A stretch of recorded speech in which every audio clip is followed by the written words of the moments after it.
Yo. Okay, let me look up, what? First. Alright, can you see my screen? Yep. Okay. Hmm.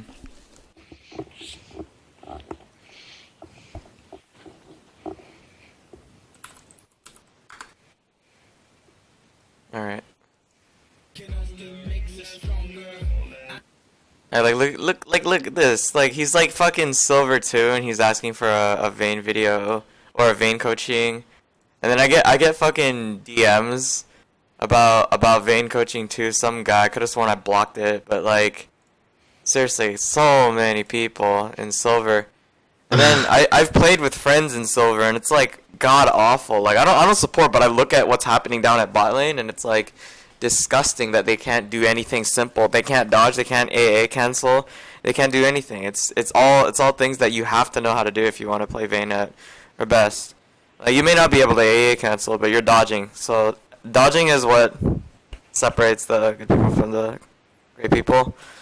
No, actually, I'll be blunt about it. Separates the good from the bad. Like, straight up good from the bad. If you can't dodge, you're not going to play Vayne right. Plus, she's like half front line, half back line.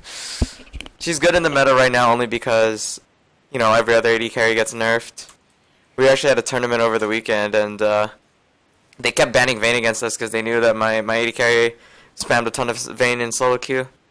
And whenever he played at the LAN, and basically he played a solo queue game, and he grabbed Vayne and he showed us like why Vayne is so good, and he also stole it away from Gosu on, and it was kind of funny. He's like the actual Gosu, not like some poser in Master Tier. It was kind of funny. Gosu had to play Lee Sin. They still won, but it was kind of funny. Anyway, reaction times and dodging skill shots. You don't need to land any skill shots, so you can focus on dodging. And then, of course, game knowledge itself. When to farm, when not to farm. So we'll see how that plays out this game. So first thing you can do is, you can ask your jungler for this, but you can, since you have a Braum, you can ask your jungler to do Gromp, and you can ask your jungler to start blue and double jungle with top lane, because this is currently meta right now. You have the top in the jungle do blue and wolves, or wolves and then blue, and then they hit level 2 together, and you do Gromp so you can hit level 2 sooner with Braum. And that way you have more lane pressure against the Nautilus Ezreal. Now you see here, like, you can't really do anything right here because like it's just a really stable lane. Like there's nothing gonna happen right here because you don't have that extra pressure that you would. Because right now it's the race to level 2, and if you don't hit level 2 before them, then you're gonna be in some trouble.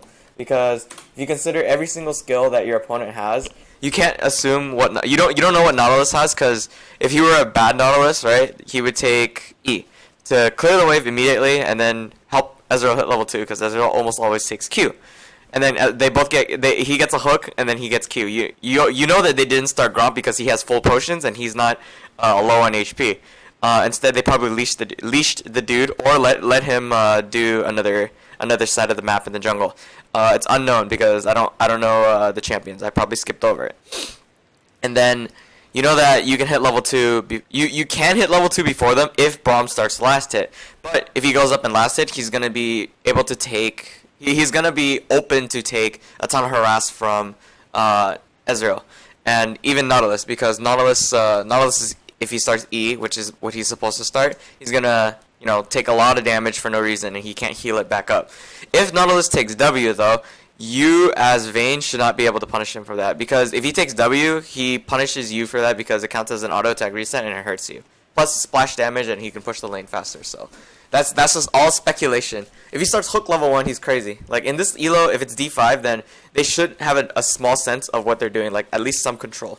So we're gonna assume that everything is done right until it is done wrong. Kind of like Coast or some bad team in LCS. We're assuming that everything is going according to a normal start. So Nautilus has E, and he's not abusing that by pushing the lane. And Ezreal has Q, and he hasn't cast a single Q yet, at least from what I can see. We know that Braum should start Q. If I might have missed it during the leash, and you start Q because you almost always start Q as Vayne for auto attack resets. So right now, what this is called the standard race to level 2. And because you did not do the Gromp first from the standard start, and your top laner didn't respond by doing double jungle because your jungler didn't ask for double jungle, you will have to take the level 2 approach the standard way, which means that you should be tumbling and autoing constantly as much as you can without taking punishment to hit level 2 faster. Because when you hit level 2 before them, you pressure them harder. Because Braum with shield can block particles from Ezreal shit, so you nullify all the damage that Ezreal does to you, and then you can punish by using, auto auto. And if you take Silver Bolts or if you take Condemn, doesn't really matter because they have no skill to respond with. Condemn or Silver Bolts in this case would be fine. But if you want to go for true power, you want all 3 skills. So it's a level 2 power spike, which doesn't kill anybody but can pressure them, versus a level 3 power spike where you can kill them and you can pressure them. So this is like a lot of paper stuff to get a hold of, but all this is determined just by them showing up. And if you just show up later, it means that they push the lane towards you, then you can hit level 2 sooner. Because there's no way in hell that they'll kill the first creep wave without doing double golems and still hit level 2. And whereas you sacrifice 2 creeps maybe, and you still kill the first wave, and you hit level 2 if you did the Gromp. That's how important it is to do Gromp, as long as your jungler allows it, and your top laner allows it. You have to ask your top laner, since this game is top-centric. Alright, we're gonna continue playing. It's really laggy. It's probably my internet, but oh my god, I'm like frozen. Jesus, where did it go? Okay, where's my mouse? What's going on here? Something's wrong. Okay, here's the Google Chrome. It's like super lag. Sec. It's also the video is just like brand new too. It's like it just processed, so like I don't have the HD quality. You can Yeah, still see I think stuff it's HD now. Well, it's 480p. Alright, it's like really fucking slow. This is actually really annoying. Alright, get back over here so I can review this thing. Oh my god. Give it a moment. Okay. Okay, it's still playing without my permission. It also doesn't help that the computer's pretty hot because it's summer. Okay, I missed like everything right here. Alright. Oh my god, and it closed on its own. Great game. Like, what the fuck is going on? Okay, can it move? Alright. It's probably because I have Photoshop open. Like, I hate doing Photoshop stuff. That's why I was like, give me a moment. It takes up like all my memory. Because, it's Photoshop. I'll have to do my Photoshop editing in a sec. Okay, minimize. Obey commands. Load. Alright, I'm loading Task Manager. This is so slow. Close window. Oh my god. Doing like 20 things at once.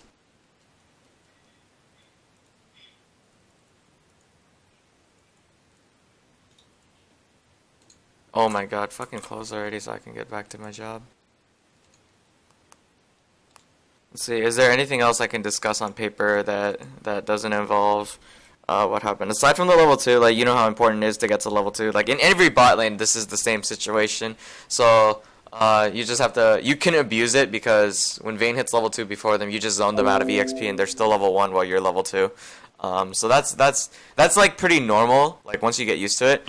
The only thing is that you have to know how to do the things, so it's easy because all you have to do is you tank 2 hits, then you switch to your support, and he tanks the rest. And then as a melee, you just have to auto as much as you can to make sure you get the last hit. And you have to make sure that your support literally sits on top of the creep, because if he doesn't sit on top of the creep, he loses EXP. And in theory, you also can hit level 2 before anyone else, but you also deny your support level 2. And as a unit, it's better for you to hit level 2 with your support rather than you just hit level 2 first. And unless you're some kind of like amazing AD carry champion, like let's say, well, Ezreal's okay to hit level 2 first, provided that the level 1 champion is good on its own. So Braum is good at level 1. He doesn't really have a level 2 power spike. So you can give it to yourself and hit level 2 before anyone else, and that in which will cause you can pressure with 2 abilities because you have Silver Bolts and you have Silver Bolts and you have Tumble. So then you can just, take down the support's HP like easily. Whereas if you use if you had Braum hit level 2, because sometimes your support's retarded and he might accidentally last hit the thing, you might lose level 2, but your support can get level 2 like Thresh. That's a good example of a support that gets level 2 before your opponent. And with Thresh does it, you get Hook, you get Flay, but And then you have Vayne. Vayne can do certain things too. So it's all dependent on the lane, the duo lane that you have. Sometimes it's okay to split. Sometimes it's okay to not split and give it to one person. You just have to calculate who does it. It's in HD now if you want to refresh it. Huh? Oh, okay. Oh yeah, it'll auto rate HD. All right. Looks a little smoother now. All right, you can see, right?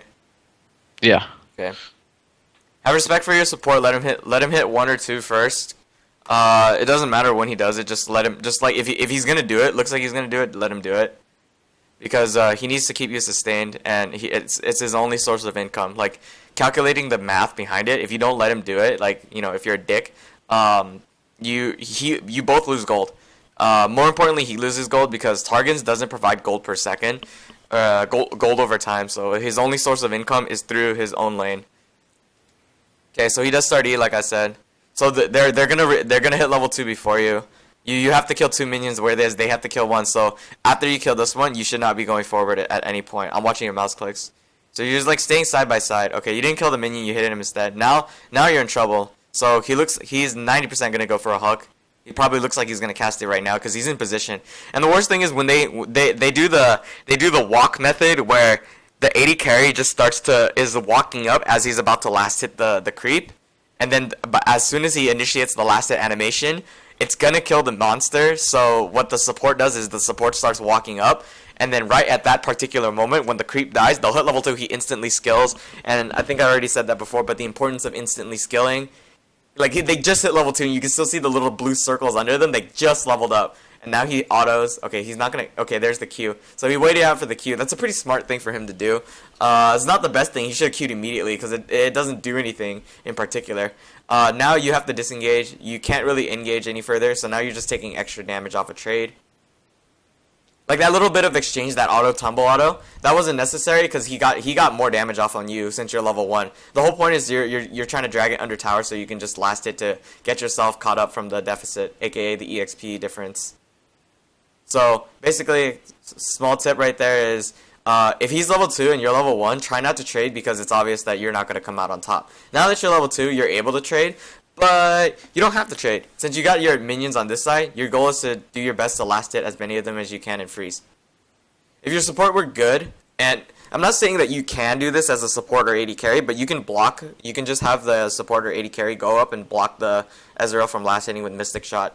It's very dangerous to do if he's not Mystic Shotting though, because if he's not Mystic Shotting and instead he's using autos, you're gonna get fucked because you can't block autos. Continue play. So he gets Targons. You can't punish Nautilus for doing Targons unless he's going for cannon minion, in which case you can condemn him when he gets close, and that's the only thing you can do. Because that's 40 gold, and your support, you need to. Okay, so when he has it up and there's a Targons stack up, hopefully he ignores this one right here, but try to kill it so that he doesn't accidentally misclick it when he's walking to it.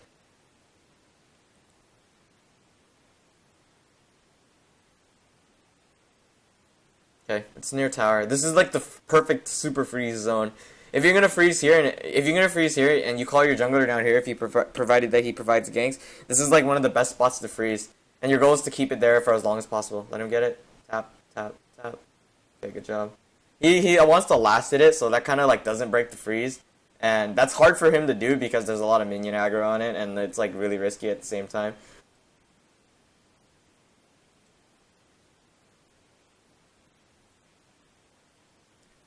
Another way to play as and improve as a player is you're playing to try to you're playing to not take damage. Think about it like that. That's how people like dodge skill shots. Your goal is to play to not take damage in any way possible. Like I was watching how they play and like how many skill shots they dodge, and basically every time a skill shot's thrown, they just keep moving instinctively because they don't want to take the damage. Like as many times as it happens, your goal is to just avoid every single point of damage that's not an auto attack or point and click. That's why people do slow, like soft CC before hard CC, because it's harder for them to avoid taking the damage. All right, see how you play this. If anything, you have a ward, so you can. Since he didn't have his ward, you could just ward that bush, so you get the nature in which your opponent. You can see your opponent. Okay. Yeah. Because it's a psychological thing. Like even if you know he's like right in there, you don't know where exactly he's standing. Just the threat of him being invisible is a problem itself. So just ward the bush so that both of you have a sense of where your opponent is. And that bush like the closer the minions are to your tower, you should like ward parallel to where your minions and the opponent minions are. Like if the lane starts stable, you ward the second bush. This is the first one, the second one down there, because that's where the enemy support will most likely be standing. Because your support will occupy the first bush. And then if the lane pushes towards you, aka aka right now, for example, it's pushing towards you. The other way is if you did Gromp, right, and you come down here, then it's gonna push towards you because you don't have any way of reciprocating the wave, and all they do is push the wave. So therefore, the minions are against you. So then you would ward this push here.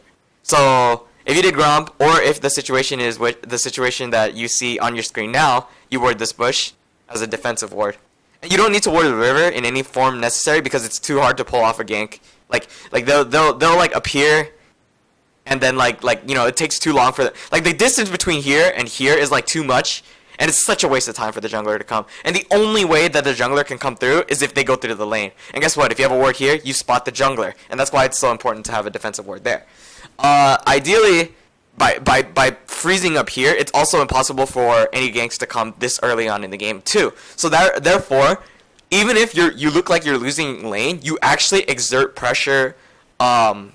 You actually exert pressure on the enemy team, because if they desperately want to get bot lane ahead, they cannot, because there's no way they can get a proper gank off unless they tower dive, and we all know that tower dives early game are not coordinated properly. Therefore, you can come out on top of that. At the same time, if your jungler chooses not to help you, that's okay, because even if he does come and help you, you guys might be in trouble too, because it takes too long for you to follow. Because if you're here and he's coming through river at the maximum edge position, aka the best possible gank position, it's the gap between you, your enemies, and your jungler is too far. Basically, they're gonna do a 2v1 on your jungler. He's gonna lose a shit ton of HP, and by the time you guys catch up, they already not only will they already have gotten away, but they will also chunk your jungler down, and he'll be in trouble. He'll have to recall, buy potions, spend 35 gold per potion, lose the money that he gained from what little camps that he has in the jungle, and just to try to get you guys ahead. So that's why you try not to call for ganks, and your goal is just to survive.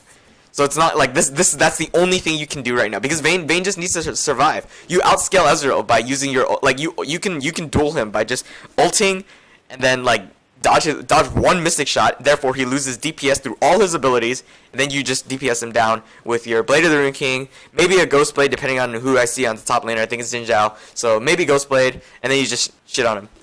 Straight up. You're probably going to have to build a Banshee's Veil or Maw, because Maw is super good on Vayne in this current meta, and it makes sense why Maw is so good, because Vayne's a frontline, so it's kind of like a good frontline item. It's okay.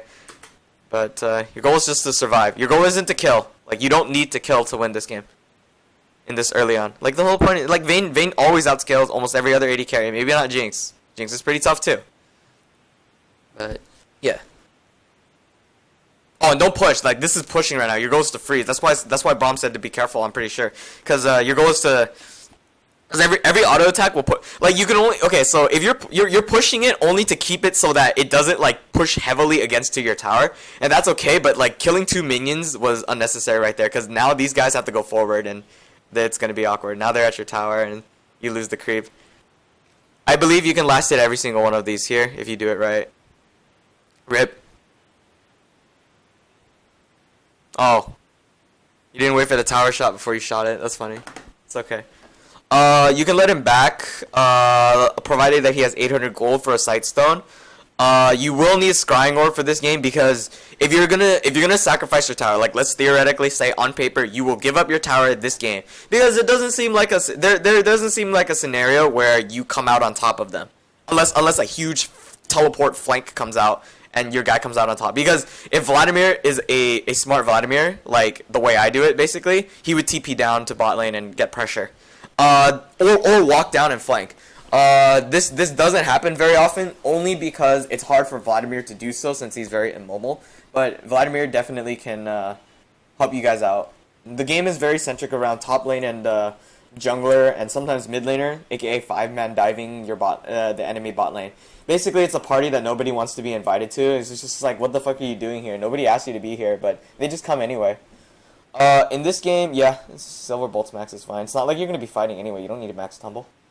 Everybody does Silver Bolt's max now, so you might as well do it too, because there's no point in maxing tumble first unless I don't know, I haven't seen their jungler yet, but like there's no point unless Xin Zhao is jungling and they have an AFK top laner, which is kind of sad. All right. So Udyr's fine. You're gonna have to back soon anyway, so you might as well push the lane. And it's okay that you're holding it like that. Oh god, that fucking packet loss. That's bullshit. No, this is a little bit of an overstay. Also, call your support to roam. If he's in lane without you, and he seems like there's no purpose, call for him to roam. And look at his items. If he has Sightstone or just regular wards, don't call for him to roam. If he has Sightstone, call him to roam. If he doesn't have Sightstone, don't call him to roam and just tell him to try to like just ward the lane. But get him outside. Calling him to go outside the lane is something you can do to help your support, even if they're bad. Like just telling them some stuff is gonna help them as a player.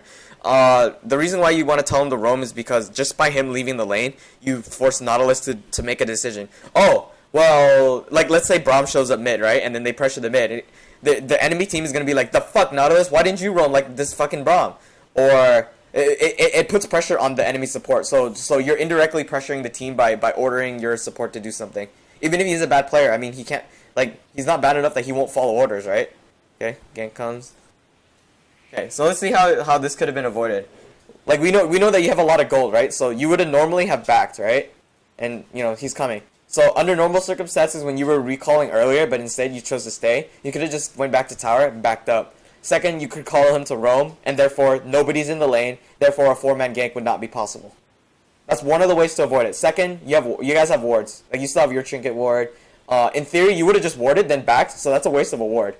So, one way to have avoided it was call for your support to roam so he can get wards. He might get caught by jungler, but that doesn't mean that the Maokai can 1v1 solo kill him. It would mean that Ezreal and Nautilus would have to leave their lanes, lose a bunch of CS because you push the lane, and then they just roam up to try to kill Braum. Wow, congrats.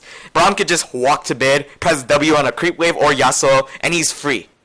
Then he would just have to deal with the Lux, who is Mia, probably at base walking down the bot lane at the same time. Something like that. So all you had to do was just call for a roam, and it would have been okay.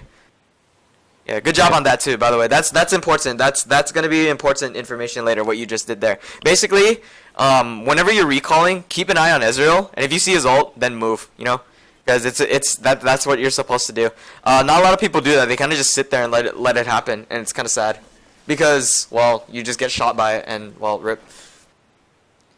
Okay, so you still have your ward. Best thing to do is you have two options, Tribush or here. Okay, Dragon's down. Which means that, and Scuttle's down too. So, excuse me, eyes on Scuttle and ward the lane bush. So, ward deep in the lane bush. Because this sets up a teleport gank from Vladimir, provided that he's running teleport. Like I said, we don't know until we see it, because we're just assuming everything is standard until they display otherwise. Pink ward in the Tribush. That is an easy pink ward for you to get. Ping that you have to ping that you're on your way to it and ask for assistance in order for you two to kill it. You have to get rid of that pink ward. It is very important. Reason why is because the only way the jungler can gank is through river or pink ward. And you have to, if you kill that pink ward and you drop a ward there, you're basically safe. Because the only option that they have to gank with you, if knowing that it's not warded, is through the lane. So basically, since you guys pushed the lane up and you're just standing here, you actually could have just gotten the pink ward. Because right now you can't, because he just shoved the lane. Now it's even, and if you leave now, he's just gonna push the lane. Then when you're on your way back, you're gonna take a lot of harass for no reason. So you'd have to walk around, and you lose more CS. Oh, and EXP, don't forget about that. So right now, this right here is just like you kind of like lost time. So it could have been just traveling to kill a pink ward. So denying vision from the enemy team. Because now you don't know for sure if they're gonna gank you or not, and they might coordinate it. But if you look at the map, you can see that mid's not here. So mid might be hitting top because Vladimir is pushing top, and there's a jungler top and there's a top laner top. So therefore, no teleport threat, and jungler cannot be down here. So you only have one Mia, and If the mid is heading towards top, then you're basically safe. But you don't know that he's heading towards top. She could just walk to the left, then walk all the way around, go to the right, because that's a psychological plan. She walks left to make it look like she's going top, then she goes bot. What the fuck? But she can go bot, coordinate a dive right now. You don't know because there's no ward here, and there's guaranteed no ward in the tri-bush because you guys didn't go kill the pink ward at the tri-bush. And that's how important it is as a unit. You guys travel together because it's 5 hits, and you might get 3 autos off on it because you have a reset on one of your autos. But the last 2 autos, you still have like a cooldown per auto attack. You have like a 1 second cooldown. So the minimum amount of time it would take is 4 seconds, and 4 seconds is a lot of time wasted. But you did about like 8 seconds of absolute standing still, so you can make up for it with killing that pink ward. And by killing that pink ward, you know that there's no other ward there. Okay, so you would ult and heal here, because you need to stealth as a threat of stealth. Oh, you also should pop your potion, though you lose the 35 gold. All right, let's see. Let's play this again. See it. I didn't see the tower's HP. I'm pretty sure it was under pressure, so you could have just dropped it. Because I believe I said earlier you're supposed to drop the tower, because then you can power farm. And we already went over power. Yeah. So right here, since there's big creep wave, and you see that there's a cannon. If there were no cannon, this wouldn't be a problem, but there's a cannon, so therefore it would take too long for you to kill the creeps, and they'll just kill the tower, so you just back off immediately. Not only that, but again, you got 1 Mia, so there could have been a dive here. Oh, and he landed the sick hook. So right here, you would heal, you would ult, and you would stealth away. You tumbled, but you didn't ult, because the factor of stealth kind of like makes them like question where you are. And even though it's a brief moment, if you accidentally auto in between the stealth, you kind of lose the stealth, obviously. So if they don't have sweeper, which they shouldn't have sweeper, then you're safe. It's a quick tumble, but it buys you time. Your support might not live, but there's a chance you would have lived. If you give up the tower, and even if you didn't give up the tower and got caught there, stealth earlier. That's just a small mechanic, like the stealth factor. You use your stealth as an escape. Your ult isn't just a damage tool. I'm pretty sure you know that too. So. Yeah. He's gonna pressure your tower. At this point, he's gonna have to back up. Like, he can't just stay here forever because it's too big of a threat. I see a teleport animation. So what you're gonna do here is you're just gonna farm.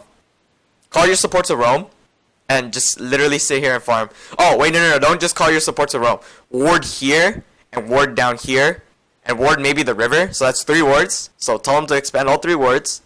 And then power farm, like right here, keep it right here, and just accumulate a CS lead over Ezreal. Because, 1, if you know you'll outscale him, and you know that you've just lost your tower, and the creeps are just going to be rammed into you, you can sit here and just accumulate so much gold that by the time you show up in the team fight, you are indirectly stronger than Ezreal, even though you've lost your tower. To make up for it, let's just theoretically say you guys were both even on CS, and he has 1 tower up on you, right? Well, you already got a tower from your top laner, so you're indirectly even in gold if you're even in CS, assuming that you're even in CS. And like I said, everything is right unless it goes wrong. And like everything should be going according to plan, standard on both sides, whereas where bot lane's supposed to go even in CS, mid lane's supposed to go even in CS, top lane's supposed to be a battle until something goes wrong. What went wrong for the enemy top lane was that they lost their tower, so therefore that goes right for you. So therefore you're up 150 gold, you're up theoretically 150 gold. Then they get your tower, so that goes wrong for you. Now, it's 1-to-1 in towers, therefore gold is even. Assuming that both bot lanes last hit every single creep equally, so you're 86 and he's 86, right now, gold is equal. If you're in this exact position now, he cannot last hit. Because if you freeze power farm here, all these creeps that he could have lasted die. Therefore, you accumulate a giant number lead. You're going to accumulate 20 CS, whereas he's going to accumulate 6. Because he has to steal from his junglers, Krugs, and Raptors. And potentially the Scuttle Crab too, so 7. Great. He went from 86 creeps, because if it's even, 86 creeps, all the way up to 93. Whereas you gather 20 creeps, and you're at 106. And then 20 creeps is the equivalent of 20 times about 20, so that's 400 gold. You're at 360 gold. That's 760 gold. What does that make? That's a Blade of the Rune King. You just got your first item. What did he get? Maybe his first item. The reason why he may have gotten his first item is he killed you and he might have killed Braum. If he killed you and he didn't kill Braum, that's 101 for his score. Therefore, he has accumulated about 400, maybe 500 gold. And, well, 400, 500 gold, that's 20, 25 creeps, which you are currently power farming. Therefore, you may have your first item, and he may have parts of his Triforce, but you guys are still completely even. And that's just assuming you farm 20 creeps. Maybe you farm 30, 40. You're going to come out on top. And all that is just through patience. And that's what makes high elos so different from lower elos. They have more patience than others. You have to, like, this is like the LS's method, if you know LS. He comes up with this thing called the economic starvation process. It's more apparent in mid lanes because, like, you kind of just zone the mid lane out and pressure them, and you just starve them of gold, forcing them to do unnecessary things. You force them to make plays, and then you punish those plays. Ezreal's gonna be like, dude, I'm so hungry on gold. I just want to kill you, Vayne. You're gonna force Ezreal to eventually try to come on, to attack you. He's gonna come on you with Nautilus. They're gonna try to force a play, and if you accumulated enough gold and you actually spend your time and gold wisely, you can punish him for that. Call your team, and he's like, hey, he's gonna try to go for me. Let's kill him. Let's punish his mistake rather than forcing a play yourself. Like, you're not just gonna walk up and like force a play. Like, all right, let's fight. No, you're gonna force him to go on you. Then you're gonna punish him by dodging or superior mechanics, which you seem to possess because you dodge a lot of his skill shots early on. So you can punish his play, all because you're just farming. Like just because you farm and you know that you're gonna get ahead of him. If you actually like last hit and only last hit. If you accidentally hit one monster twice, you've already broken the freeze farm. All right, yeah, the freeze farm is broke. Rip. Like, Braum is an exception, but you have to call him to roam because now at this stage Vladimir is deciding that because he's a team fight based champion, so he's gonna try calling for a siege. But you're gonna need a front line and some defensive champion to make picks for the siege because you pick and siege people off. So Braum is one of the best champions for that because you can't always, like, if you're sieging mid lane. Like, what are the chances that you're going to get a perfect condemn off and every single person on your team will follow? It's pretty low. And it's also low that the enemy will allow an Udyr to walk up and bear stance punch a guy. Because they have Lux, they got Nautilus, they can stop people from doing that. Braum is just going to slow them, which will allow... Okay, you have a melee mid laner. That's probably a different story. You're going to have to rely on Yasuo's Tornado to do work. But Braum can at least knock people up with his ulti for the chain CC. Yeah. So you have to power farm because you lost your tower. Like if a lane is pushing towards you and you're losing your tower, consider that you're gonna power farm. This is called macro game.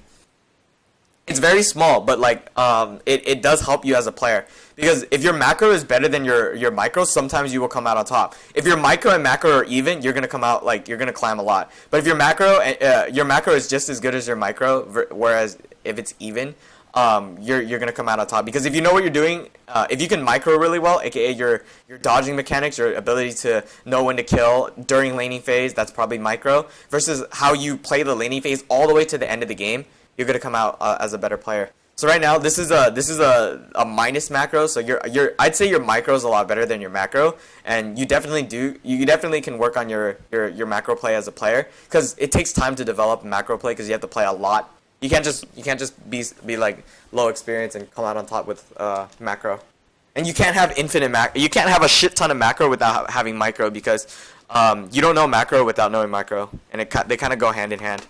So macro is like end game, late game play. How if this situation occurs, what will I do from this point forward? If the situation of I lose my tower and they're just gonna keep pressuring me at bot lane, what will I do in this scenario? Well, I'm just gonna power farm and hope that I outscale. So a gank comes, good dodge on the hook. You want to ult and go forward and then target. Okay. I like how you're just backing up and attacking the closest target to you too, because they can zone you out as a player. Good condemn. Keep your eyes on Nautilus while you're autoing Maokai. Drop a ward in there. Okay, never mind. You might have to keep your eyes on your flash. Never mind. Yeah, that's a kill. He's out of mana too, so you have nothing to be afraid of. You just have to walk forward. He can only go one way, so the way you're standing is actually correct. And also, I didn't notice you doing it here, but you're probably gonna have to do it towards Maokai too. Walk to block his path. Like you did it here, but not on Nautilus. So here's an important part. You don't have a ward right here. So this is why AD carries carry innate wards in their inventory for particular situations like this. Because like right here, you're gonna see exactly right here. Your support should also instinctively do it too. But if you can't rely on your support, because this is why Scrying Orb is good for you. Because if you're relying on your own individual play, you can also You can also do it like this. Watch. Okay, he died. There's no ward in here, right? He dies. Wait, no, he leaves, right? no vision. Scrying Orb guarantees you true vision for non-stealth targets, or drop an actual ward. Pink ward, regular ward, doesn't matter. Just drop a ward. And if they're bad, like if they're really fucking bad, like you know how you right click everything, right? So if you drop a ward next to the pink ward or on top of their body, right? They might accidentally hit your pink ward and lose DPS. That's also a trick. But you can't use it to your advantage all the time because there's a chance that they might not do that and might already be clicking on you. But you know, human error can occur because it's possible because you know there's 9 other humans playing the game. Hello, and then what would happen is they accidentally click your ward and they slap it twice. What's better is there's a pink ward in here. You don't know that. You did not know that they placed it there. So the ward is permanently visible. So they might hit it all 3 times and you just basically saved 3 auto attacks worth of DPS on yourself on a ward. And if you place a pink ward, that's potentially 5 if they're really bad. Like you know what I mean, right? That's a huge advantage because you just saved yourself 5 auto attacks worth of damage. if they manage to land all 5 autos on you somehow, that's 500 damage if they're doing 100 damage each. That's a lot of damage. So go on. And then yeah, you right click this. And in theory, you also might have accidentally right clicked this pink ward. That's probably why you're like running away. Like look at this. Your hand's on like something right here. You're attacking something. You might accidentally hit a minion here. That's the importance of having a ward there. See, like, you had to wait, like, for a moment. Like, you had to stop inputting click commands. Because if you accidentally input a click command right there, you would have stopped and you probably would have been killed. And that's the problem with, the ward right there. That's an advantageous ward because AD carries can accidentally click on, targets like that. That's a pretty good ward on their end. Plus, minions can see you, so you accidentally might click on a minion. It's probably small, but I'm only noticing it now, but you're actually clicking a lot closer to your character more than ever. So that's really important because if you click the bigger over here, you know, he'd run in a stray pattern. But it's good that you're getting into the practice of clicking closer and closer to you. Yeah, I tried to improve on that a lot recently, so. I mean, it takes a lot of gameplay. You can't just do it in one game and magically you're good at it. It's not like it's kind of, these things take time. So you kind of just get used to it eventually. And as an AD carry player, it's how you dodge skill shots. Like I noticed my teammates, they just click amazingly close to themselves. Since you have like a little bit of lifesteal, you can hit the pink ward for like, you know, free HP, and then just continue to last hit and not push. Because if you're just last hitting, you're denying the enemy creeps. Like you still have a wave on you, but you're denying the enemy creeps a lot. Because you notice that right there, Ezreal like got like probably 1 wave, but he could have gotten more if you kept pushing. Now he's gonna get more. But you accumulated gold because there was a fight, not because you power farmed it manually by hand. So yeah, that's a macro play thing. Okay, so you got pretty good items. Next thing you want to do is you want to consider: do I need Phantom Dancer or do I need Static Shift? If you're behind, or like it doesn't matter. Like in all God's honesty. Just depends on how you want to spend your money, because if you feel like this game will be better if you scale towards the late game, just go for the Phantom Dancer, because you seem to be just focusing single targets at a time, so might as well just take the Phantom Dancer over the Static Shiv. It's not like Static Shiv is like that. It's like 100 burst damage, but it's better to see, because if you're farming, Phantom Dancer is like 1,000,000 times better.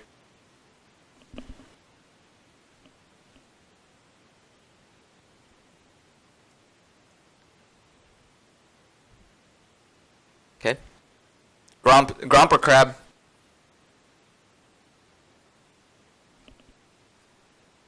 Gromp or Crab is always the right thing to do, because you want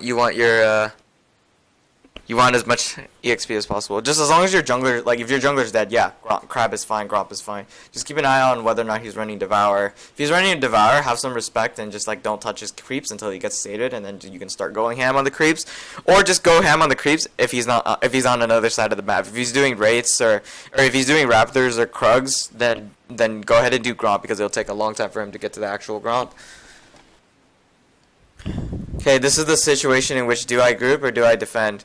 Well, here's the thing. S3, do you think you can defend this? No. I don't think you can. Like, there's no way you can defend this. Like, okay, unless he gets a sick knockup on all 3 people right here and goes for it, that's pretty good, but that's not going to kill them.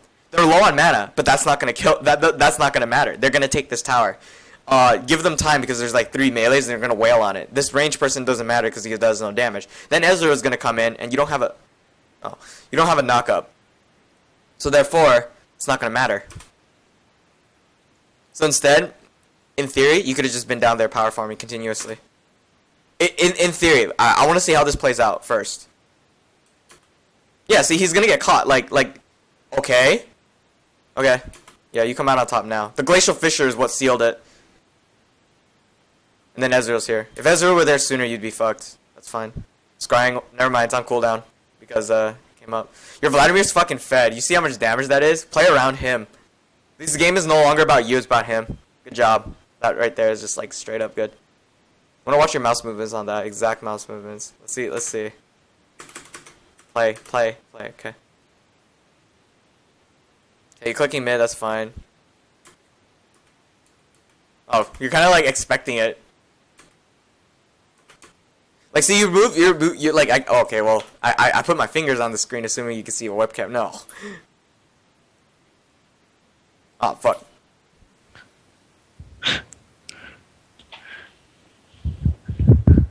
This is what Double Lift and even LS said. Basically, there's like a circle around you, right? Like, let's say it's your attack range or something. As long as your mouse is within that little vicinity, you know, these little clicks right here, that's gonna help you improve your player as a player. When I say click close to you, some people assume that it's like literally like right on top of you.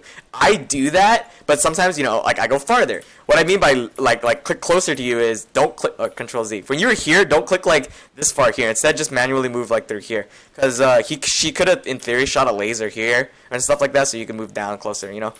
So, like it's okay for you to click right here, but like that's an example. Like, if you're here and there's two people here, don't click behind them to get on top of them, you know? That's what I mean by don't click so far away. Just click closer to do that. And that right there, that little movement right there is, like, perfect. And those little clicks right there, yeah, see, that's pretty good.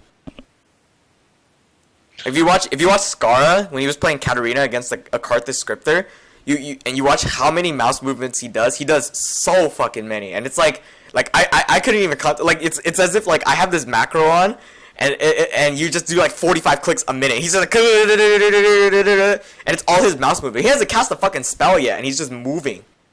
I'm like, what the fuck, Skara? Jesus Christ, you're like insane. Like I thought me or like even pro players clicked a lot, but shit, man, he clicks a lot.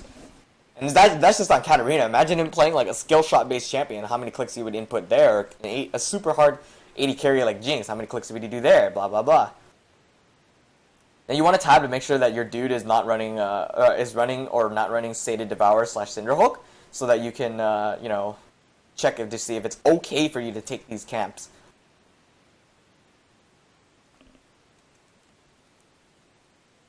Here's a small tip. Ping Mia if you think that they're there. It's small, but it kind of helps.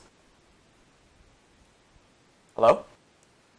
Yeah. Okay, I thought I disconnected because whenever my videos just like crash like this, I thought I usually like disconnect. I'm having like weird ass internet problems. He's caught. I noticed you're not buying. Like, you should have at least bought. Okay, so you recalled about 3 or 4 times. There should be maybe 2 pink wards and 2 regular wards at most.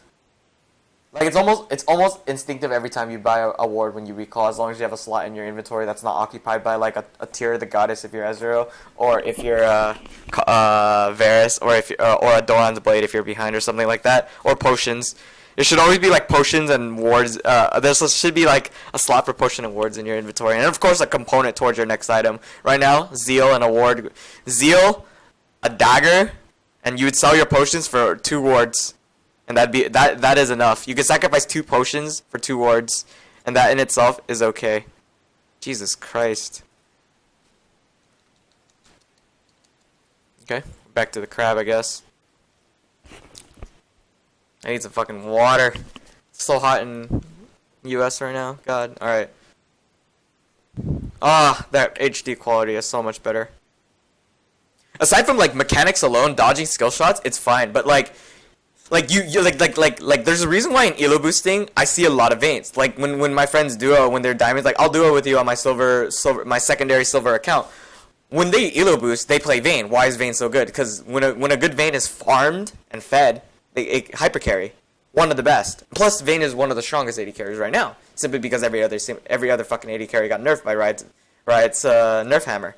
So in that sense, in any elo, a good Vayne that's farmed can carry. the mechanics that you have are fine. So now you can focus on the carrying and the macro game part of League of Legends itself. All right. Okay. So what you would do is like right here. This is just you split pushing. So you'd have to like this is okay because half the team is literally up there. No, over half the team. Like 80% of the. In fact, the entire team is up there. I see Ezreal now. So you saw there were a Xin Zhao just killed your Vladimir and your Udyr, and they had 3 assists, maybe 4 assists. That means that their entire team is practically up there. Split push. When you power farm, you have to see. When you power farm, you have to ask yourself if anybody could collapse on you. If you're power farming and people can collapse on you, I mean, if you're power farming, like you're sitting still and people can collapse on you, continue to power farm. Don't push. If you're pushing and people can collapse on you, don't do that. Like you know what I mean? Like fuck. It's kind of hard to explain, but basically, if you're choosing to stay down in bot lane and farm or push, you have to pick between farming or pushing. Farm only when they can collapse on you, because if they try to go for you and you're in a safe position, they're gonna get fucked. And the other thing is, if you're pushing and they can collapse on you, you're gonna get fucked. Like you will actually get fucked, not them. There we go. Because if you're split pushing and you have no wards, because there's not enough wards for you right now, you're gonna get collapsed on by someone who can knock you up and hard CC you or something like that, like Lux or Xin Zhao with a teleport flank. But if you're power farming, it's harder for him to do that because he has to manipulate his way through the minions and possibly through your tower just to attempt to kill you when you have escapes when you're near your tower. You have to choose like the reason why it was okay to split push here is because they're on half of the other 66% of the map. The 33% you occupy on the map is where they're not facing.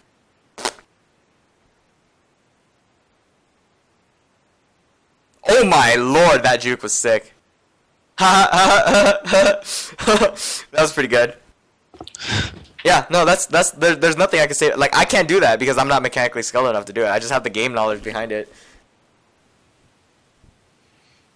That was pretty good. You only needed Vladimir there for the teleport threat. Oh, okay, this is here. The condemn was pretty good. The condemn and the fact that you juked the Ezreal kill was really fucking good. Like, see, like, your mechanics are fine. Like, there's nothing, like, wrong with your mechanics. It's just that, like... And they'll improve as you play. Like, okay, maybe here's a small thing, but maybe you can only do that because you have the extra move speed from Zeal. Question mark, question mark, question mark. I don't know. But you get like you understand the importance of farming. Like maybe because you had the Zeal, not only because it provided you the move speed to be able to dodge and move that quickly, but the crit chance that you got. Like let's say you didn't have the Zeal or something for the crit chance and the attack speed and the dagger. Maybe you didn't farm or anything like that. ... These are just small things, but the more farm you have, the better. This is a standard thing. That's why everybody's like, oh, Faker seems to do more damage when he plays a champion. And the automatic reply on Reddit is, farm does wonders. So because you're farming so well, and you could, in theory, if you power farmed, I think you may have had your Phantom Dancer. You could have just killed them faster. Yeah. And also know that Ezreal wasn't that strong. Like maybe you took a few shots from him, but you noticed that he wasn't that strong because you kept farming so much, and you got free kills and stuff like that. You are just so far ahead of him because you scale so much better than him. That's one thing because that's a macro thing because in terms of statistics, you scale better than him. So therefore, you will do more damage than him. Like it's inevitable that you will do more damage than him. I'm not saying you may do more damage than him, but you will in fact deal more damage than him. You just got a Baron. What the fuck? Lol. You will do more damage than Ezreal. Therefore, it is okay for you to farm. Like 1,000 farm on Vayne is better than 1,000 farm on Ezreal because his damage output. The reason why he scales so poorly is because his damage output literally relies on him landing his skills. If he misses one ability, he loses attack speed. He's not an auto-attack based champion, so therefore he's going to lose a ton of DPS if he doesn't land a single ability. If a good player dodges every single of his abilities, aka you dodge 2 Mystic shots, he loses 2 stacks on his passive, therefore he loses 20% attack speed. Because he can gain up to a maximum of 50% attack speed just to match you in base attack speed that you obtain from your Phantom Dancer. You're at 1.84, and he may be at like 1.2. But if he gains 50% attack speed, he'll also be at 1.9 or something like that. And then he's even with you. But you already have 1.8, 1.9 innately. So therefore, you're faster than him. And if you just deny him by dodging all his skill shots, he doesn't have enough attack speed to match you. and therefore you win. That's why Ezreal's pretty bad. Against you, like, it's okay for you to constantly farm. If you're confident enough that your team will not do stupid shit, and and you can just farm infinitely, then you will in fact come out on top of him at the end of the game. Like at this stage of the game, the score 17-16. It looks pretty bad for you guys, but you guys just scored a Baron.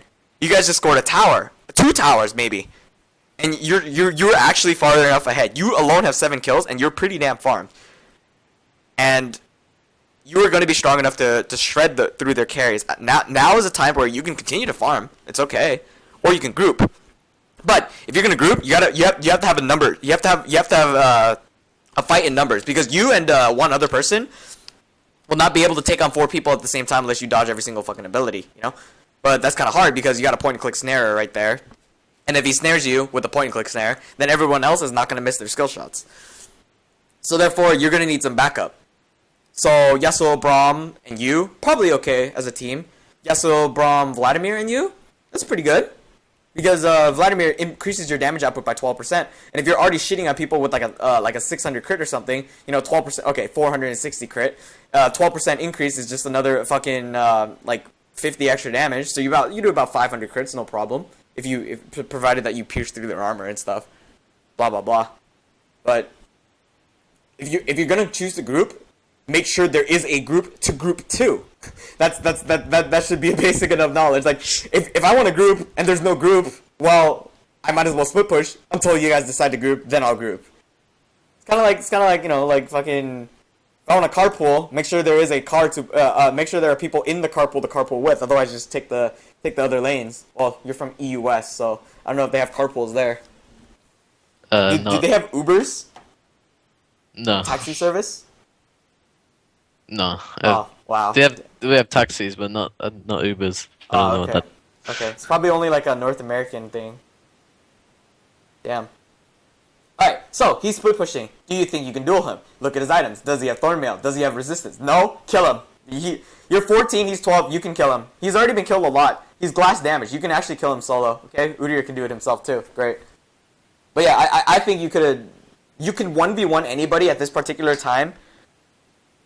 Yeah, you can. I'm looking at the statistics. Nobody can kill you if you play it right. If he gets on you, he can't do anything. So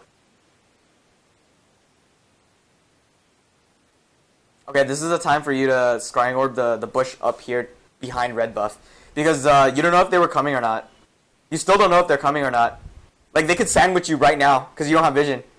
Okay, never mind. Yeah, see, there's the Lux. I was right. I was like, something's wrong. This Lux isn't here. Yeah, just by scouting there, it doesn't like, it will prevent Lux from going forward. If she commits, that's fine because you already knew she was coming.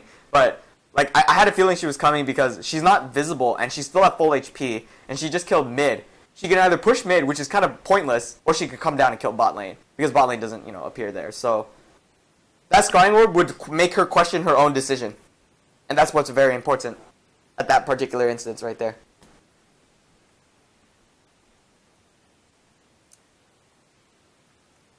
You can't hit the tower. Your goal was to actually hit the tower because you're the only ranged person, but you can't seem to hit it at this particular instance because you're too close ranged. Keep eyes on them, okay? And then just group mid. Yeah, you follow your crowd. Notice that they're all frontliners, so you can stay right behind them. Like, literally stay on top of them. Well, don't like sit on their dicks because they won't always be able to protect you, but you know, just watch your positioning. Condemn the Nautilus. Yep. Okay, tower. Tower, tower, tower. It's okay. If he wants to do it, it's fine, but the tower is more important. The reason why the tower is more important is because you could actually like pressure them harder, because then somebody's gonna have to respond, so it makes them indirectly your team like doing whatever they're doing down there, like, you know, with 3v3ing in behind the enemy gates. It makes it become like a 3v2 or something like that, because someone has to leave to respond to your mid lane aggression. And in response, now they just kill they kill the creep wave, and then they just kill the champions that were on the tower in the first place. So right now the tower's lost about, like, I don't know, 25% or 20% of its HP. You probably could have dealt, like, you know, up to 50% at max, but half of the HP down at the tower presents a lot more pressure than 20% does. It means that you have to work harder with more creep waves. You guys have wave clear, but so does Lux. And if they were down there while Lux was down there, then that means that there's no Lux to wave clear. Okay, condemn the dude. You might want to condemn the... Never mind. Now you can't because you've already escaped. He did the lamb. He sacrificed himself for you. Also, don't always on Vayne. Don't make sure you don't have too much gold to spend because every item counts. Like every single part of your build counts. That's pretty standard. Like you shouldn't be walking around with like $5,000 in you. You gotta spend some of that. You gotta spend some of that. Put it in the bank. At least try to buy as many items as you can. Because then with every fight, the stronger you get, the stronger you become. Like you get more gold. Because if you just left it here and you're strong, it's kind of like because some people do well, I had 3,000 gold in my bank. Imagine what I could do with it now. But if you spend that 3,000 gold sooner, and then you accumulate more, you can just kill the people straight up and just end the game sooner. Because you did 450 crits and you didn't have enough for IE then. But if you bought IE, then just like went up and farmed and regrouped, then you would have probably been able to kill some people. In theory, of course. Infinity Edge is like a snowball item on Vayne.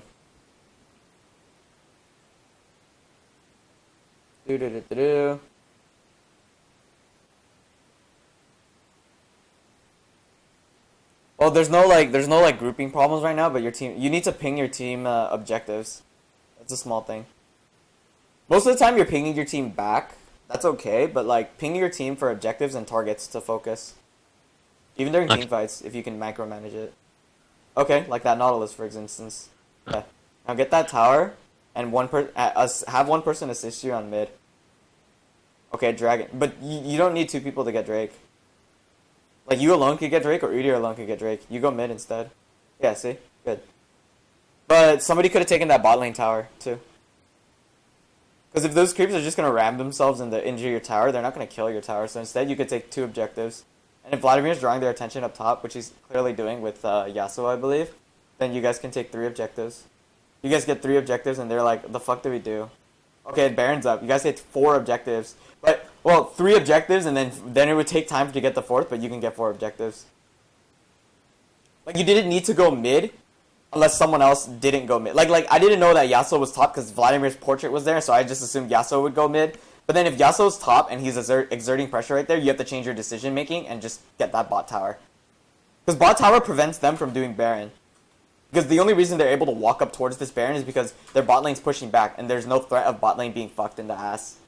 Legit serious. Like, because like your creep wave is their creep wave is red and it's pushing towards your side of the map now because their creep wave is starting to build up against your creep wave.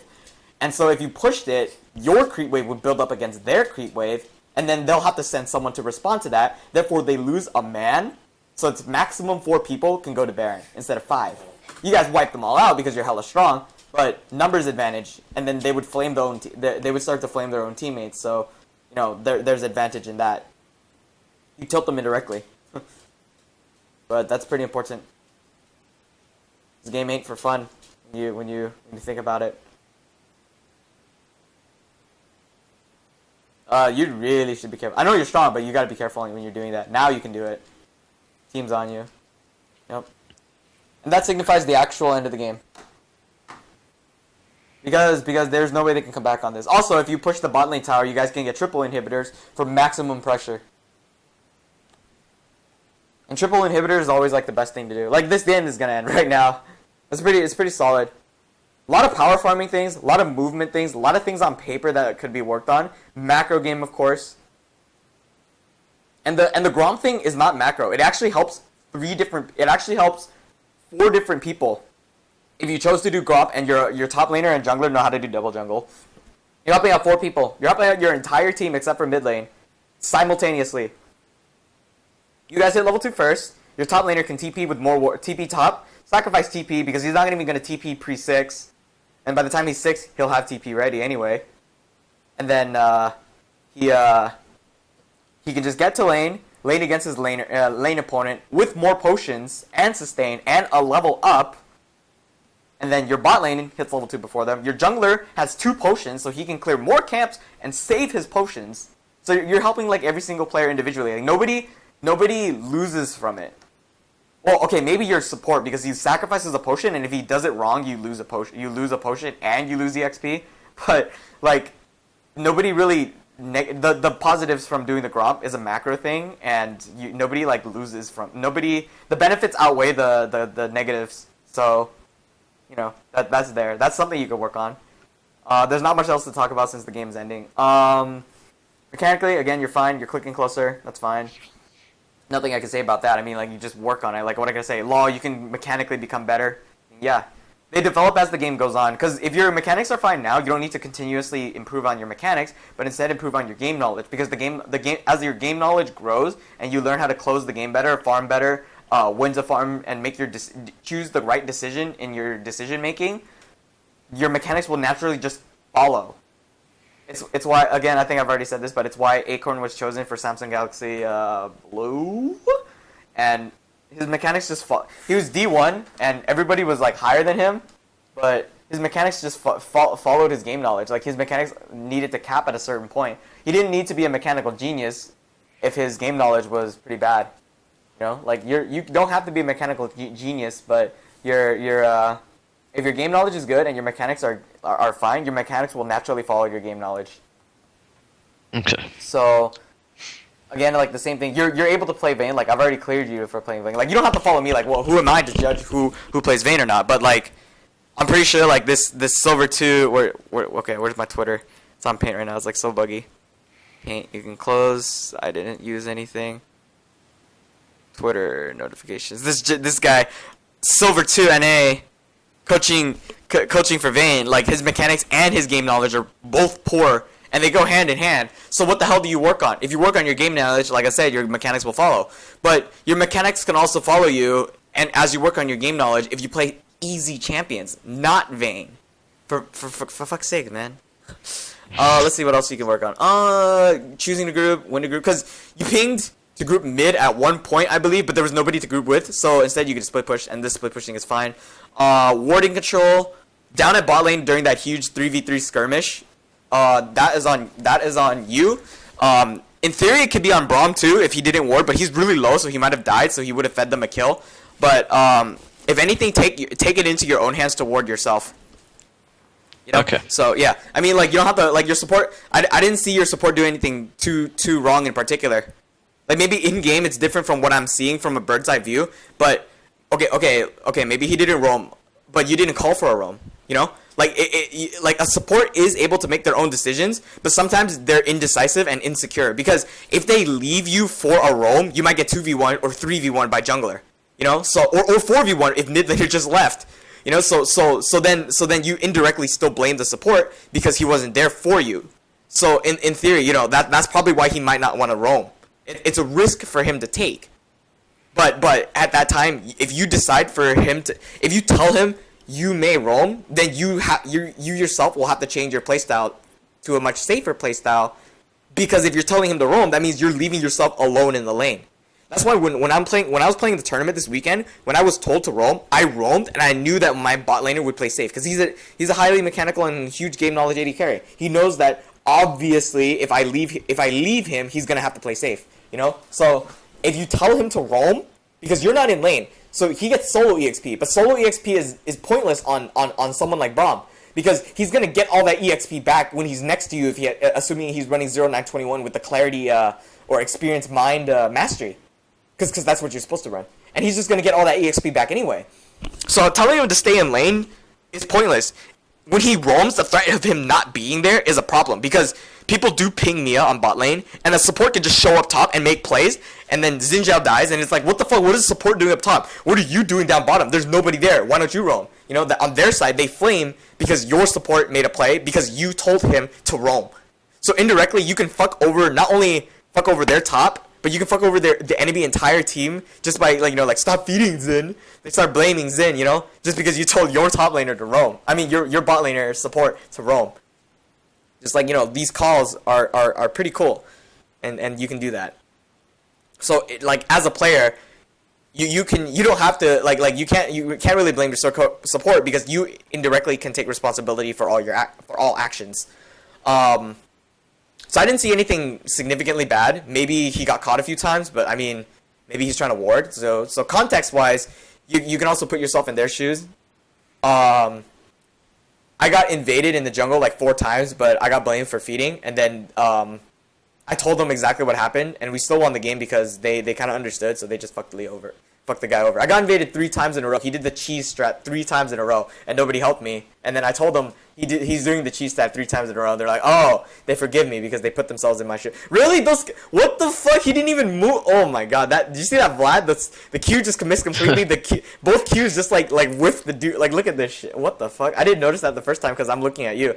Like, ready? Well, watch Ezreal and Lux right now. Like, watch the skill shots.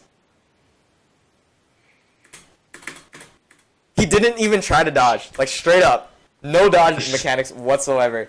That's some ballsy shit right there. Like, he did not dodge it in any way. Wow, that's pretty dramatic. But yeah. And then aside from doing the Gromp at level 1, because it's not cheese, it's actually standard. Like in high elo, if you watch high elo games, a lot of people will be doing it. You just have to trust your support to tank it, and you have to literally tell them to sit on top of it. Otherwise, they lose the XP. So you can implement that in your game, and if you're a good player, because you hit level 2 late, so I can't tell you to abuse the level 2 because you didn't hit level 2 before them. And I kind of told you, like, indirectly, because when they hit level 2, you saw how they were going on you, right? And you know how when they were hitting level 2, here, I'll go back to it just for further evidence.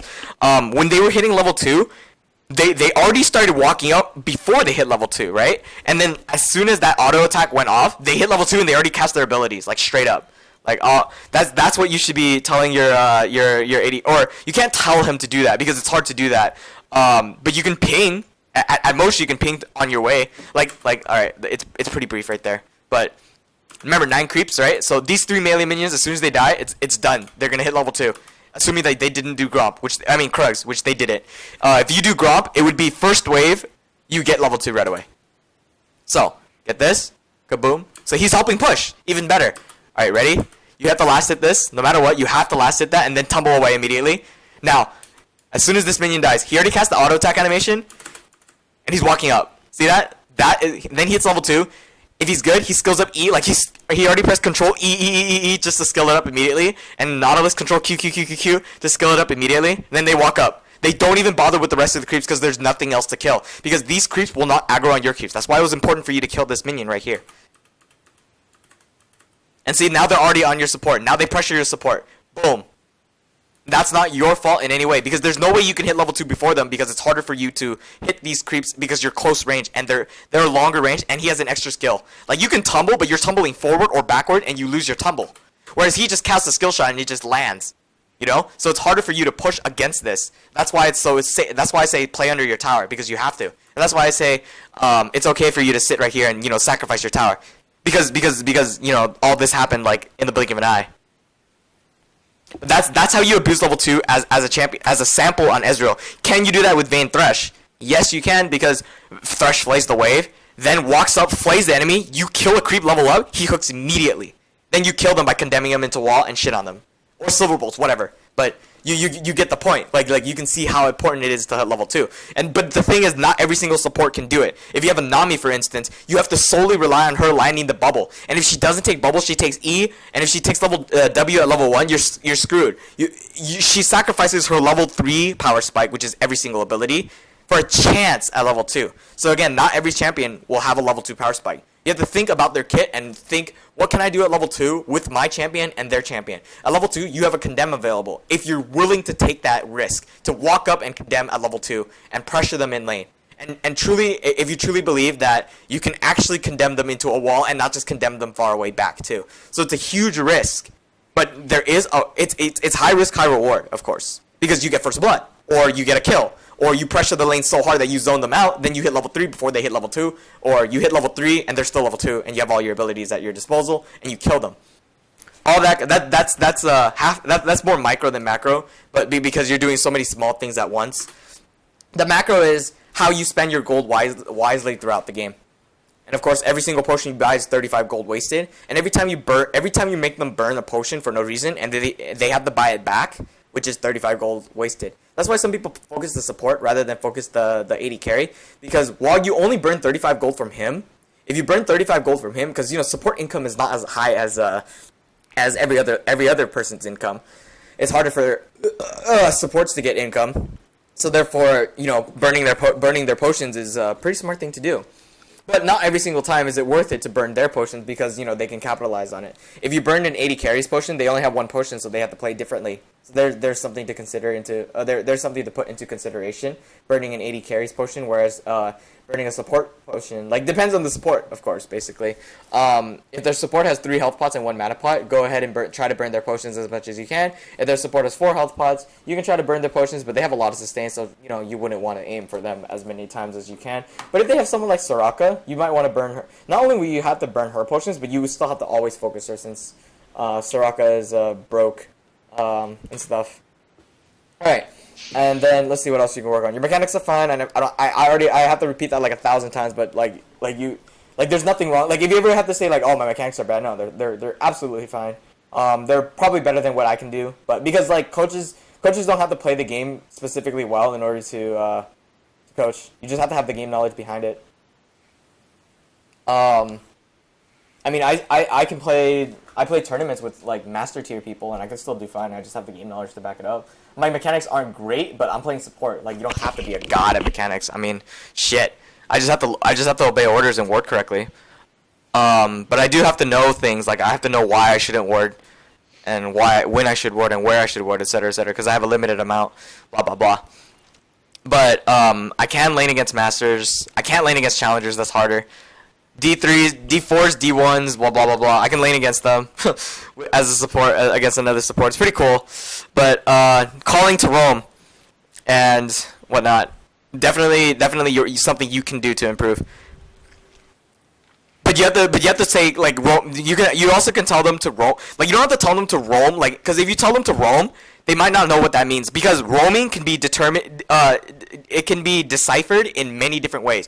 Roam to another lane. Roam to their jungle and place a deep ward. So you know what I mean. There's so many things you can do as roaming. But your definition of roaming versus their definition of roaming. Tell them how to roam. Roam mid lane. Okay, they'll walk mid, maybe ward mid, maybe gank mid. Okay, roam to their jungle and try to place a ward without dying. So they're gonna do that. But don't just specifically say roam. If you just say roam, they don't know what to do and they might get caught. So you still can tell them to just roam, and they'll do their own thing because you might not know what to do and they might know what to do. But it's also nice to be specific about it because it helps your team too. Because if you tell them to roam to the enemy jungle, you can also happen to find out where the enemy jungler is, and then it's hey, their jungler's here, I'm backing out. So then you help your team. Because if their jungler's down at down here, that means that your top laner can pressure more. But if you tell them to roam mid and they're not, and that means they're not in the enemy jungle, then the enemy jungler suddenly shows up, and that's a problem. But you can either tell them to roam, you can hope that they know what they're doing, or you can tell them what to do yourself. So yeah. So would you say my mechanics are good enough for master tier? Yeah, master tier. You have to dodge a lot more skill shots in Master Tier, but to get to Master Tier, you have to have the game knowledge to back it up, because, here's the thing, that power farming scenario right there, a lot of people would farm right there. I've seen Gosu, just sit down there and farm just, endlessly. The reason why he does that is because afterwards, when he sees the enemy team that not going for him, he changes from power farming to split pushing, sieges the tower, backs up, gets his item groups, and then starts to win the fights. Then using his mechanics alone, which you probably possess, to just win the fights itself. So, they can probably hit, I'd say, you can keep climbing probably till D2 at best for now, Diamond 2. But if that's just mechanics alone, if you're lucky with your teammates, cause mechanics will only get you so far, but and your game knowledge is still developing slowly. But if you want to go further, you can probably hit D1 if you worked on your decision making. Everybody can climb higher as soon as their decision making changes. Of course, chasing, for example, and ward control too, because vision wins you games, and you can't always rely on your support to grant you vision. I know that's true for me because my team we had a problem of getting camped, and we couldn't rely on just our mid laners' vision, so they had to I had to sacrifice my lane to defend my mid lane. I sacrificed one lane to get another lane ahead, and we lost the finals, but it was the hardest game ever. So, yeah. And then the only thing you should be telling them is to roam. Don't flame them, because that doesn't really help them as a team. That's pretty standard. Because when you flame them, it doesn't help them. So if you're not helping your teammates, you're hurting them. And if you're hurting your teammates, you're changing the numbers from a 5v5 team game to like a 4.5v5 or a 4v5 itself. Because if he's on tilt, then he might not be playing at his best, and you want him to play at his best. And it hurts for me because I don't chat. Like I think I don't unbind my key binding, unbind my enter key, but because I time summoners and stuff like that. But I don't flame as much as I used to, because I mean it's obvious that it doesn't help, but sometimes it's a hard concept to drill into people's heads, so I had to drill it into myself before I told others, flaming isn't cool. I mean, I flame on Skype, yeah, but like I don't flame directly in chat because that's a different story. Yeah, the only time I would kind of half flame is when I tell people to focus if they're playing like a bit sloppy. Just Yeah. Yeah, I mean, like, come on, Braum, it's diamond. Indirectly means like you don't deserve. It can be interpreted as you don't deserve to be here. You know what I mean? Because don't forget that like you guys might be diamond, but they're also diamond, so they might be thinking how to play against you too. So you have to establish that every single person. Remember when I said everything's equal, right? So you have to assume that they're playing just as well as you. You know? And if you deserve to be higher, then you have to play just as well as them and just have better decision making, and therefore win the game solely by decision making. That's why elo boosting is so relevant, because aside from mechanics being fucking godlike, their decision making is just exponentially better. So like I played on a silver smurf, and like I just pick people off, but the silver players don't know that when 5v4s we can win. Nah. So I had to kill 2 people on LeBlanc in order for us to win. It was kind of sad actually. So I had to pick 2 people off, and then they decided, oh, numbers advantage. Now we win. Like, dude, you could have won 5v4. I had to make it a 5v3 for you to realize that we could win. No, come on. Like, yeah, the decision making is very critical. Again, like so here, as we review it again, that could be prevented by you by simply just saying, Braum roam so he can get some wards upon the map earlier. And yeah, for his itemization doesn't really matter. For your itemization also doesn't matter, because you already, when you snowball, your item choice is fine. Maw, if you're worried about getting killed by magic damage like Lux, you can go ahead and just build Maw or Banshee's Veil, and it's okay to build that. QSS is also nice. And if you ever see Vayne get banned, I mean, like, Vayne is actually it's a fine ban right now because of the current meta. She's very strong. If anything, I might play her myself. Yeah. And then, of course, if you're recalling, always watch where Ezreal is unless he's dead, because he might launch an ult. It's just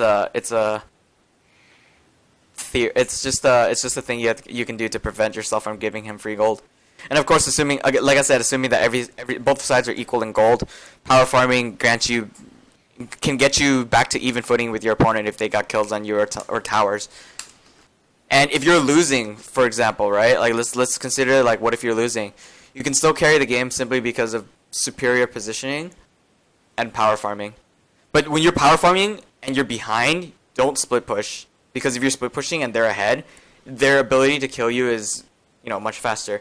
And if it were a different AD carry that scaled better, power farming is even more important, because then you have to scale. If you both scale into the late game simultaneously, like if your mountain, it goes like straight. Like if your scaling is, okay, where's your video?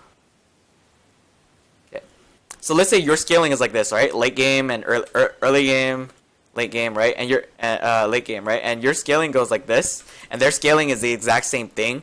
The sooner you get your items, the sooner you can hit the top of the mountain. You get it? Yeah. Yeah. So that's why it's important to power farm. And if you allow her to power farm by pushing your tower, by split pushing all the way to her tower, that means she will get, CS, so she can match you in strength. But if you come out on top sooner, you can prevent her. You can change her mentality, forcing her to group with weaker state. If you have 2 items on her and she only has 1 item, you come out on top. So that is something to put out. But since his scaling is lower and your scaling is higher, if you farm ahead of him, not only will you scale better and he scales smaller, but the difference between you two becomes present. Like the difference between your strength is so obviously shown in team fights that you start to come out on top in team fights. Like just naturally you'll come out on top in team fights because you power farmed correctly. So there's that. And then last standing under tower is there too. I mean, you can freeze it under tower, and of course warding, because warding is important. Oh my god, he had 825 gold upon back. I think he bought his upgraded trinket or upgraded relic shield thing, and then he bought a boot. That's enough for a sightstone. He should have bought sightstone for ward control. That would have been the right decision from him. But you can't tell him that, because maybe he just wants to sustain you in lane. So maybe like he'll sacrifice vision to help you out. So can't really complain there. I mean, I wouldn't do it because I always build sightstone first. So also you can think that not every single person mains every single role. So if you get forced on support sometimes, you know, you just have to go with it.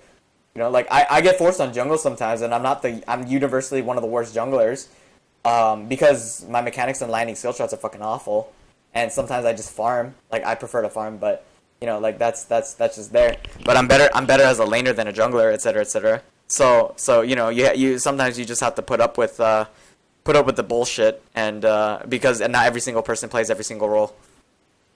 So if you have a bad support, consider that either A, they're actually a bad support, or they have no game knowledge of support itself, or they just like, you know, are filling and they're not the best support in the world. So Well, he said it was his first time Braum, so yeah, first time Braum. Braum is OP in itself, like lol. But if it's his first time Braum, it might not be his first time supporting. So there's that too.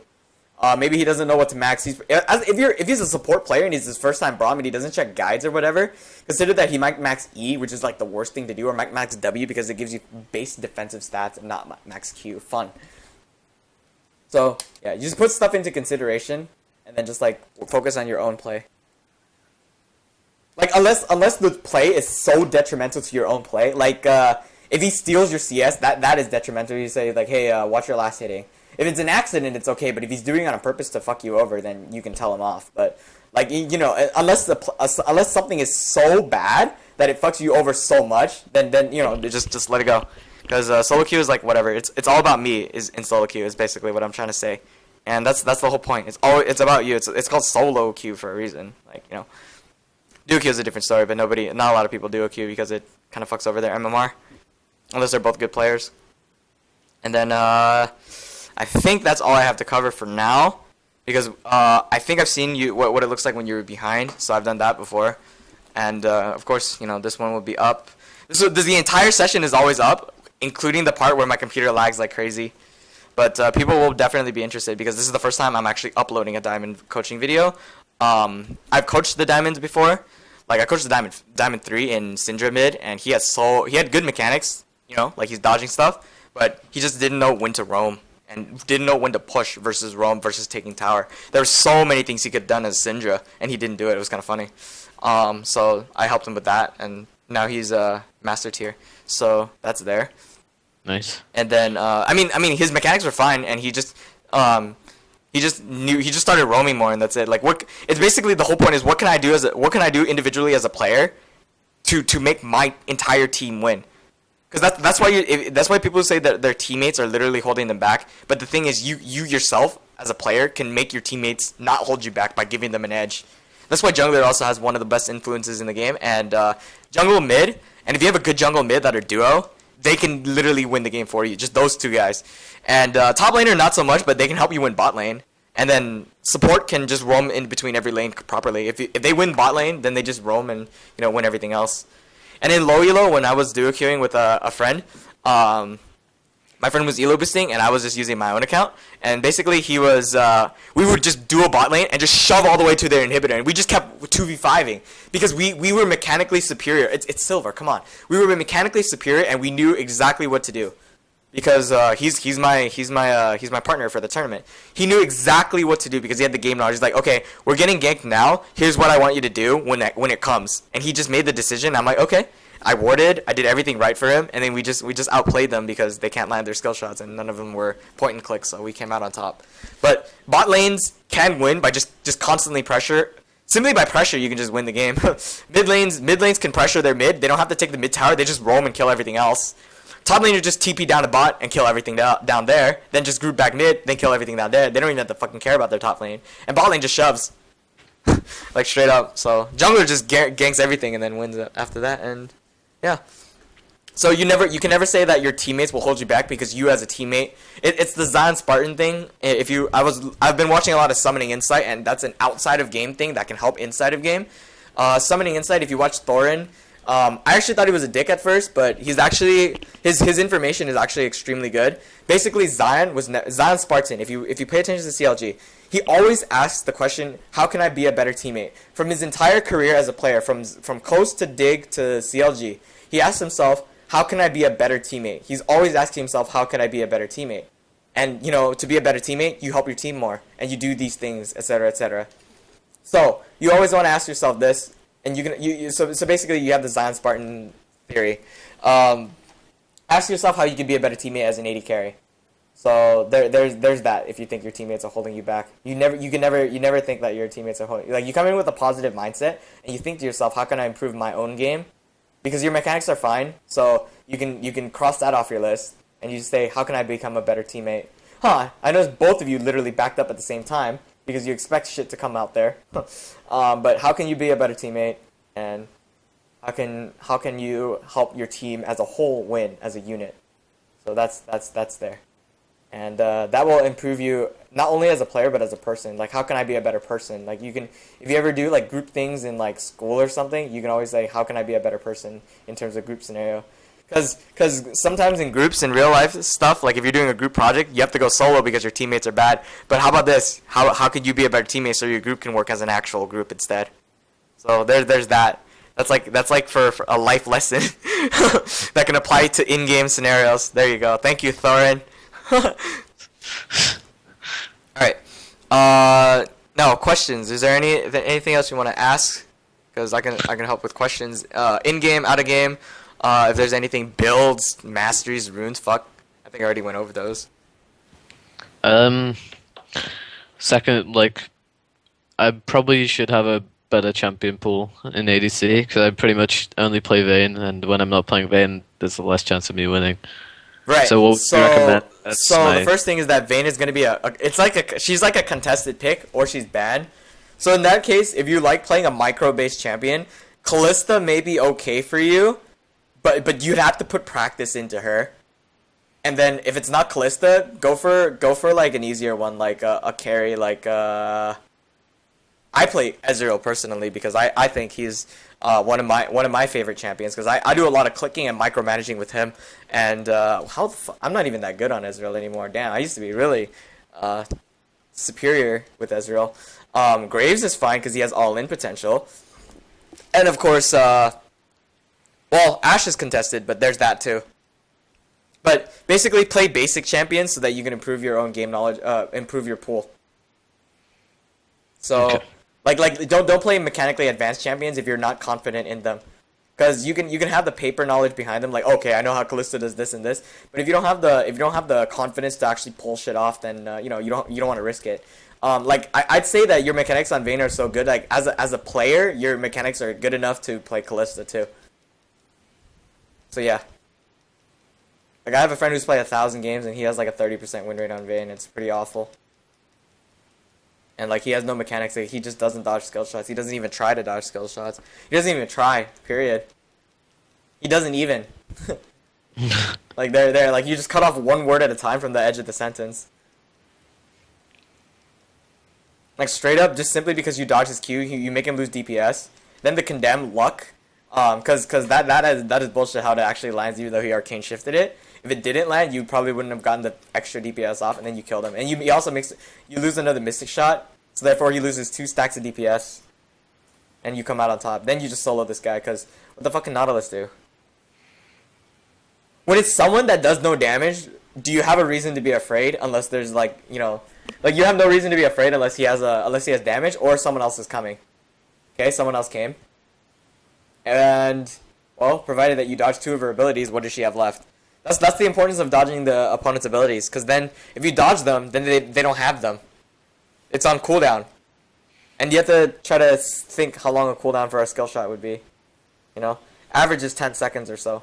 But just consider that if it's down, it's not up. Duh. Like, if she tossed her snare, then she doesn't have snare. Shit, if you dodged it. If she landed it, well, she landed it, but she doesn't have it again. Immediately.